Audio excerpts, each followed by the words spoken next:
जाएगा। अरे ऐसा नहीं, अब तो साहब आए हैं। साहब जरा जोर से बोलो। अख्खी इंडियन आर्मीची फौज आपल्याकडे आल्यासारखं वाटलं बाबा। साहेबांना विनंती है, साहेबांनी विराजमान व्हायचंय। थोड़ा सा कथा का भाव लेते हुए और आज के कथा के व्यासपीठ के माध्यम से हमको सबको इस कार्यक्रम के माध्यम से साहब दो शब्द धर्म के ऊपर, इस कृष्ण के ऊपर और रामचरितमानस और भागवत कथा के गीता पाठ करते हैं। साहब बहुत अच्छे तरह से गीता पाठ करते हैं और गीता का पाठ, उनका सब श्लोक उनको याद होते हैं और वो बहुत अच्छे तरीके से वो भाषण में अपने बहुत अच्छे तरह से श्लोक बोलते हैं। तो बहुत आनंद महसूस करता हूँ कि साहब जी इतने कारगिल योद्धा होकर त्या ठिकाणी साहेबांनी इथपर्यंत येऊन आपल्याला शुभेच्छा देण्याकरता साहेब आलेले आहे। एकदा जोरात टाळी वाजवायची आहे, जय श्री करायची आहे। सर्वांना विनंती आहे, इथं जागा करा, इथे संपूर्ण अशी जागा ठेवा, तुम्हाला सगळ्यांना बघायचं आहे। या निमित्ताने उपस्थित झालेले नायक दीपचंद सर यांचा सत्कार चंद्रशेखरजी साहेब धाडगे हे करतायत। जोरात टाळी वाजवायची आहे।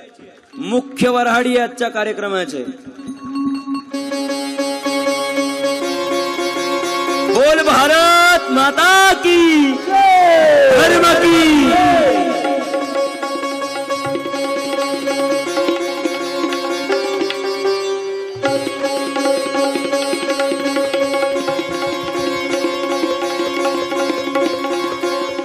बोल भारत माता की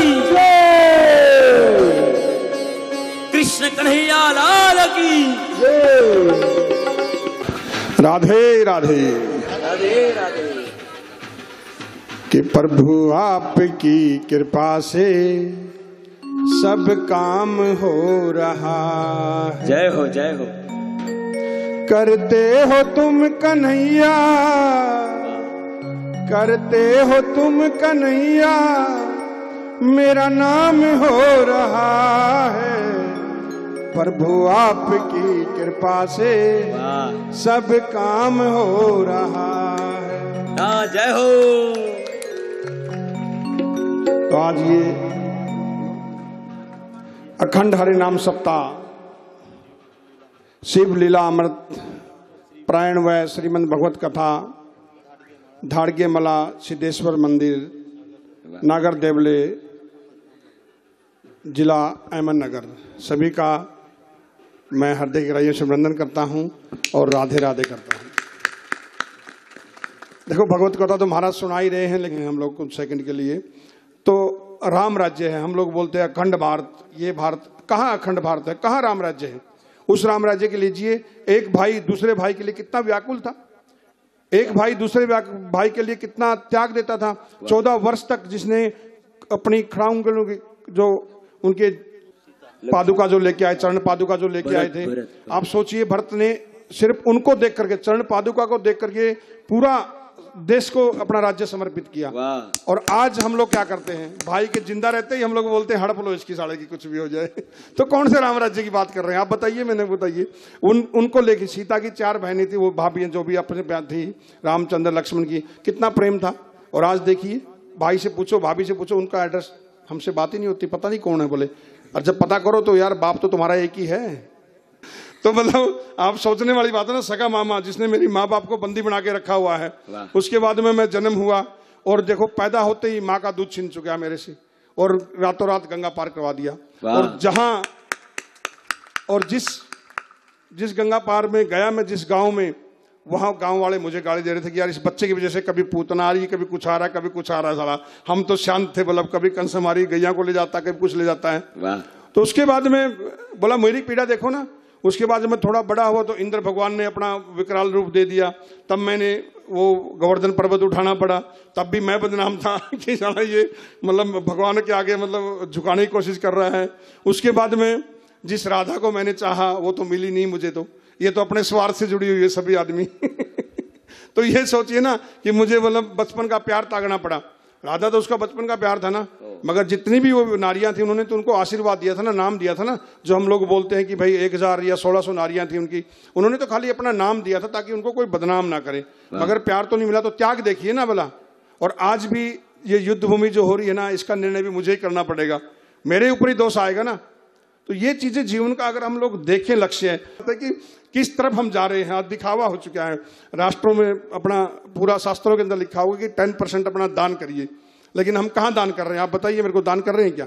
भोजन हम लोगों से, हिंदू धर्म से एक धर्म सिख धर्म हुआ, आज देखिए कहीं भी चले जाओ आप, गुरुद्वारों में हर जगह भोजन मिलेगा। और हम लोग यहाँ पर भी भगवत कथा में भी चंदा हो रहा है ना, तो हम क्या सोचते हैं, इसमें पेट्रोल के पैसे भी इसी में से निकाल लेते हैं हम लोग, चलो अपनी जेब से नहीं लगे हमारे। तो ये त्याग की भावना सोचिए, कहाँ लेके जाएंगे हम लोग? भगवान ने कभी नहीं बोला कि मुझे सोना चांदी चढ़ाओ। अभी शिरडी साईं बाबा को देख लो, सब मानते हैं, लेकिन कितना दबा दबा के चढ़ा रहे, कितने आज गरीब आदमी रह रहे हैं। अरे उनको देखिए, भगवान ने कभी, रामचंद्र ने भी कभी नहीं सोचा था। नहीं तो आप खुद सोच लीजिए कि जब भगवान श्री कृष्ण का और सुदामा का दोनों का प्यार था, तो ऐसा एक साथी चाहिए जो बिन बोले ही कुछ दे दे, और ऐसा एक साथी चाहिए जो बिना मांगे ही सब कुछ ले ले। आप सोचिए उसने क्या बोला था कि मुझे कुछ नहीं चाहिए, कुछ नहीं चाहिए, मगर उसने देख लो आप फिर भी बोला नहीं। तो ये त्याग की भावना कहाँ है आज? आज तो हमें तो सुदामा नहीं चाहिए, कृष्ण हर आदमी को चाहिए। सुदामा तो कोई हमारे को होना नहीं चाहिए आज के टाइम में, बताओ आप।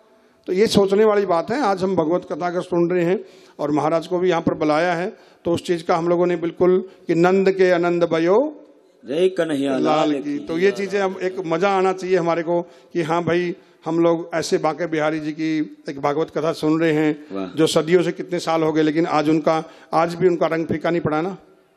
तो हमेशा है ना, खुश रहो खुशी है तुम्हारे लिए, खुश रहो खुशी है तुम्हारे लिए, कोई गम आए तो छोड़ देना हमारे लिए।